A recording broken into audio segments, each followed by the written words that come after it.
Magandang umaga sa inyong lahat, sa televiewers and followers. Kasama po natin si Bida at ang ating pong kaibigan na si Felix Atienza. Ayan. Si Felix po ay ating pong pinagtanong-tanong ang kanyang history ng kanyang pagkatao. Siya po ay napag-alaman ko po na isa po siyang masigasig na nagtatrabaho bilang isang tricycle driver. Ano po? Tama ba? Opo. Paring Felix. So, bago po tayo mag-umpisa, pabatiin ko muna po si aking kaibigan na si Bida. Magandang umaga po mga followers. Kami po kasama po namin si Felix at siya po naman ang aming kakausapin ngayon. Felix, bati ka muna sa ating televiewers, sa ating followers, sa mga kaibigan mo, mga pamilya mo. Bati ka muna. Magandang umaga sa inyo. Nandito ako kung saan. Konsyal Maribilag. Ako po pala ay lumaban po ng konsyal ng bayan, kaya po nasasabi lang konsihal. Actually, hindi naman po tayo pinalad na magserbisyo dito po sa bayan ng Tala na po. Yan. Kaya po ang natatawag nila sa amin minsan ay konsyal.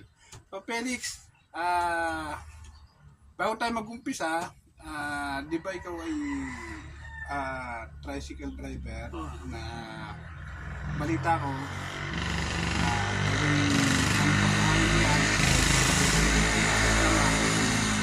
ang isang Felix ba ay saan nagmula? Nag-aon din. Barangay Gahol. So ang iyong terminal ay saan? Sa Bulay. rota? Anong rota? Buli, Bulbok Toda. Buli Bulbok Toda. Pero saan ang inyong pilahan? Sa Buli. Buli doon sa may boundary. Bandri ng Mabandadlat sa Kabuli. So yung ibig sabihin doon sa may JNT. JNT. Ayun ang inyong pilahan. Ilan ang miyembro nyo doon?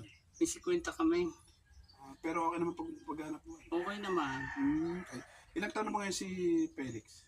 43. 43.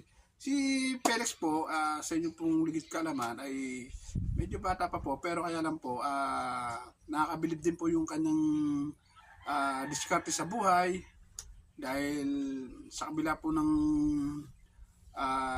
hirap ng buhay ay talagang lumalaban po siya at ngayon po malalaman po natin kung ano ba yung mga